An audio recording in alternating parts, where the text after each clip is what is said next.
Bueno, vamos a empezar una nueva entrevista esta mañana vía Skype. ¿Cómo está en el interior del país el primer y segundo nivel de atención más allá de la pandemia?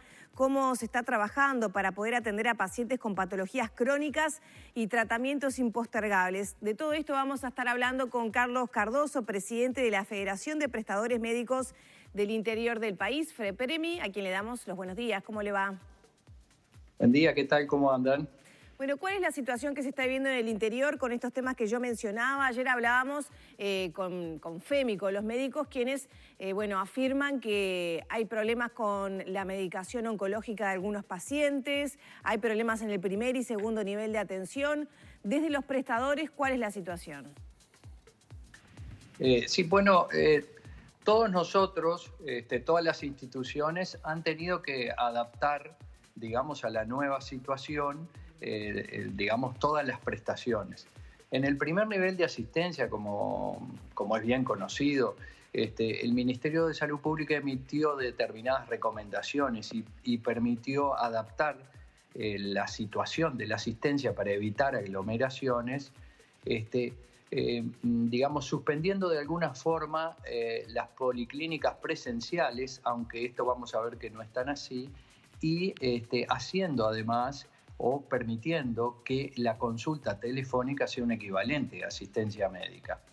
De ahí es que, en términos generales, la concurrencia a los policlínicos del interior, en el caso nuestro, que están distribuidos por todos los poblados y pueblos y villas del Uruguay, lo que se hizo fue que se ha sustituido, la persona se anota como se anota normalmente en su policlínica y en vez de tener una consulta presencial, todas las personas que se anotaron, el médico la llama por teléfono a esas personas que están anotadas en su consulta, que habitualmente además se conocen, y ahí ven la situación particular y las razones de la consulta, fundamentalmente en las personas que tienen enfermedades crónicas, y ahí determinan si es necesaria una consulta presencial o no.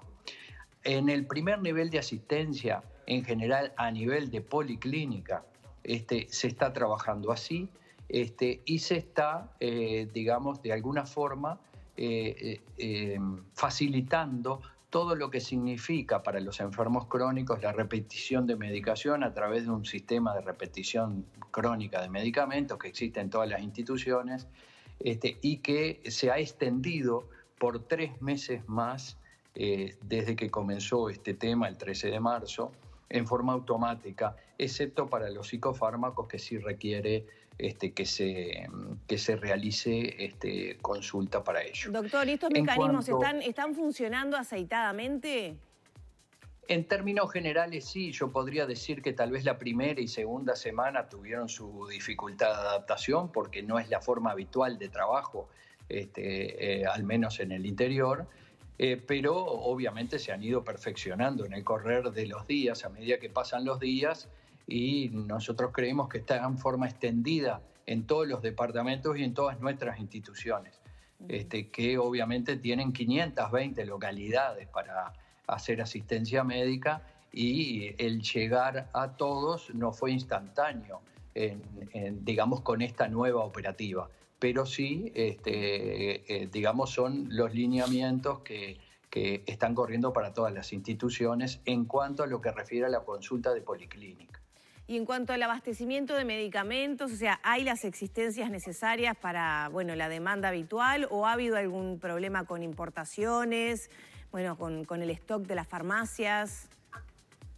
Bueno, en primera instancia, al menos que sea notorio, no nos han informado. Usted sabe que nuestra organización tiene una central de compras que es propiedad de las instituciones, que abastece entre el 50 y el 60%, de los medicamentos de uso habitual de las instituciones.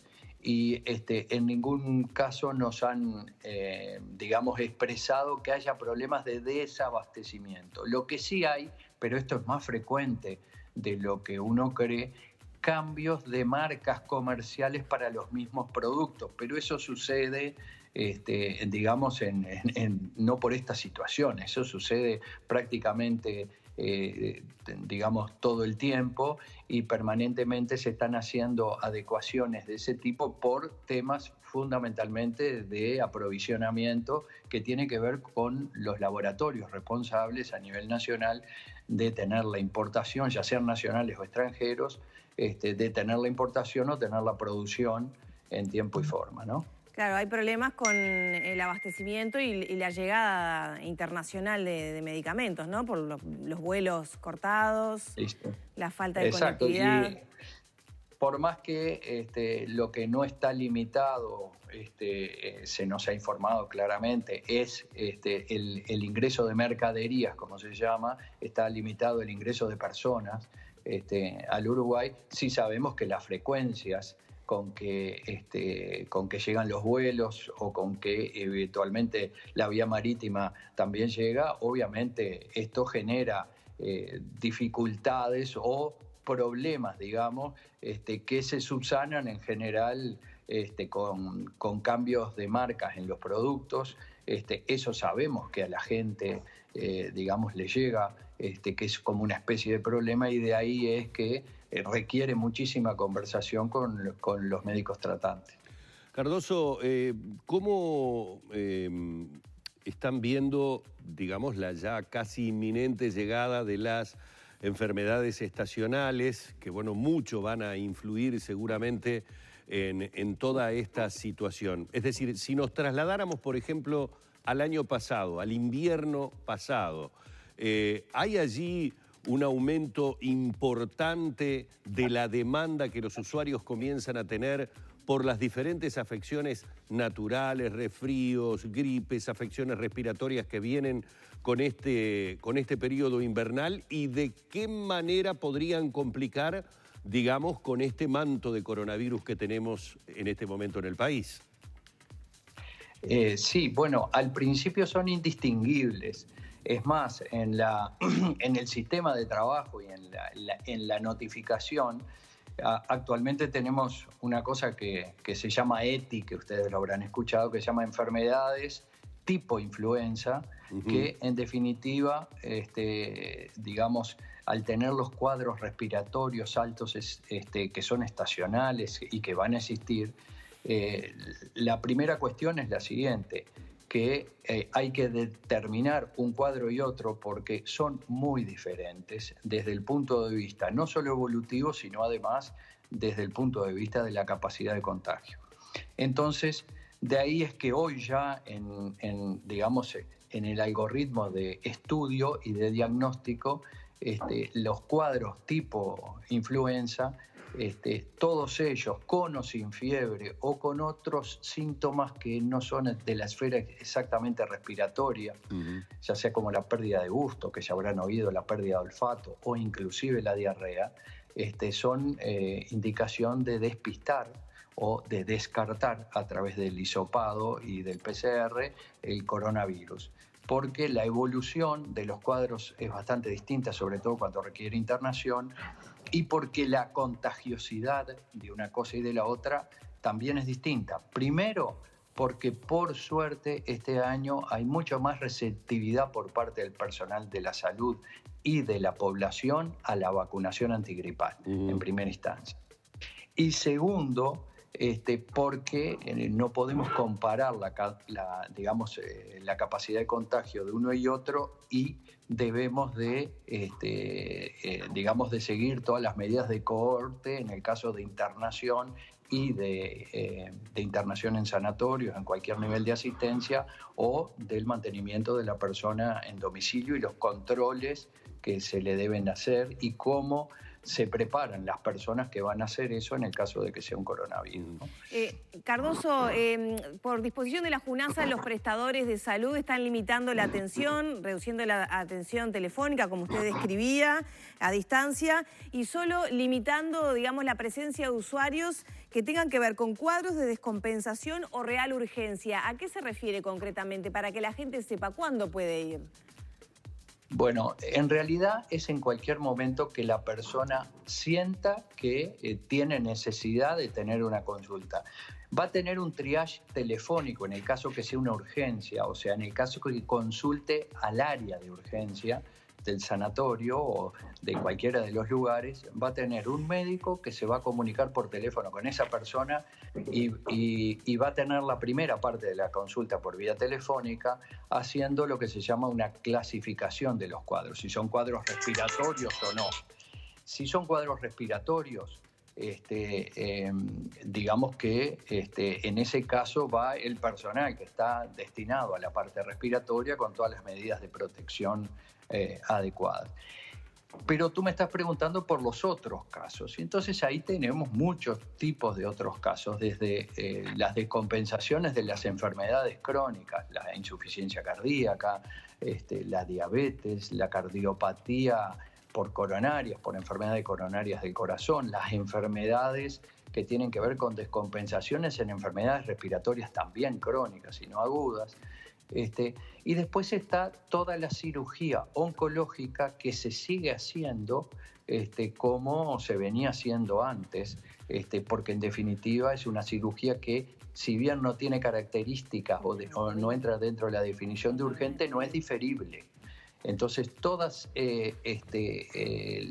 las cirugías de urgencia, por un lado, por el otro lado la cirugía coordinada que sea oncológica, más toda la descompensación de las enfermedades médicas, tienen no solo la consulta por emergencia, sino la asistencia en las emergencias de esas enfermedades y la internación, para lo cual todas las áreas de internación tienen en estos momentos una cosa que se llama cohorte, que es separar áreas para internar enfermedades como por la enfermedad del COVID-19, que es muy contagiosa. Bien, ya para cerrar, y hablando de COVID, ¿cómo se está haciendo frente a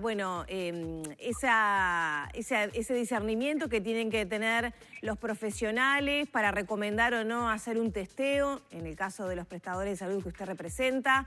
¿Hay insumos suficientes? Se había hablado por ahí que no había suficientes hisopos para poder avanzar con la cantidad de testeos y también con los costos que deben afrontar las instituciones al recomendar hacerse el test, ¿no? Disponer de ello. Sí, mire, en primera instancia sí es como tú dices, había dificultad porque todas estas cosas en general son importadas. El hisopo parece una cosa muy sencilla, pero tiene que ser construido con determinado material que no tenga fibra orgánica, que además se mantenga estéril dentro del tubo, o sea que no entren productos orgánicos que pueden confundir a los efectos del análisis del ARN o del ADN, y a su vez unos líquidos que son los que en definitiva conservan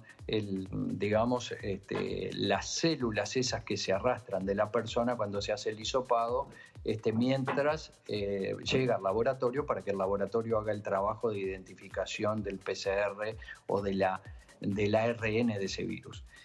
Entonces, existían esas dificultades, pero también tengo una buena noticia, como siempre, que a partir de la semana pasada comenzó un laboratorio nacional a producir los hisopos que cumplen con todas las condiciones en el sentido de que no tienen fibra orgánica, y a su vez empezó a producir también los líquidos de transporte viral.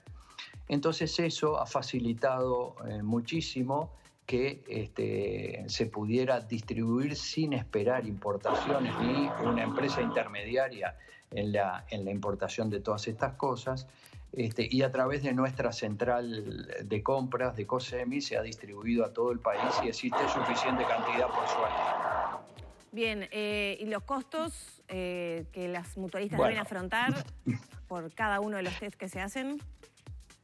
Sí, los costos en primera instancia, esto comenzó por allá por el 13, 14 de marzo a pedirse, y los costos los están asumiendo las instituciones. Como ustedes saben, el Poder Ejecutivo ha hecho un llamado público a través de una unidad de central de compras del Ministerio de Economía para determinar precio y vía de pago a los proveedores a nivel nacional, que no son muchos, hay algunos laboratorios que no están vinculados a las instituciones y en el caso de nuestra organización, nuestro laboratorio en el Sanatorio Americano sí lo realiza y estamos realizando los estudios de nuestros afiliados allí en el Sanatorio Americano para todas las instituciones. ¿Tiene costo para los pacientes?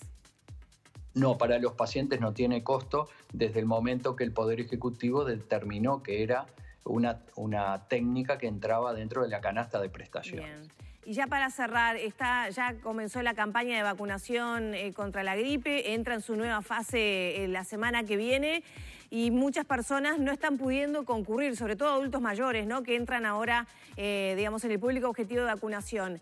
¿Tiene costo para los pacientes el que se vaya a vacunar a domicilio por parte de los prestadores, no por la vacuna, sino por ese servicio? Bueno, esto es distinto en muchos lugares. En general nosotros tenemos aprovisionada por el Ministerio de Salud Pública, nuestras instituciones vacunan en todos los lugares, en todos los pueblos del país, así como también lo hace, como todos sabemos.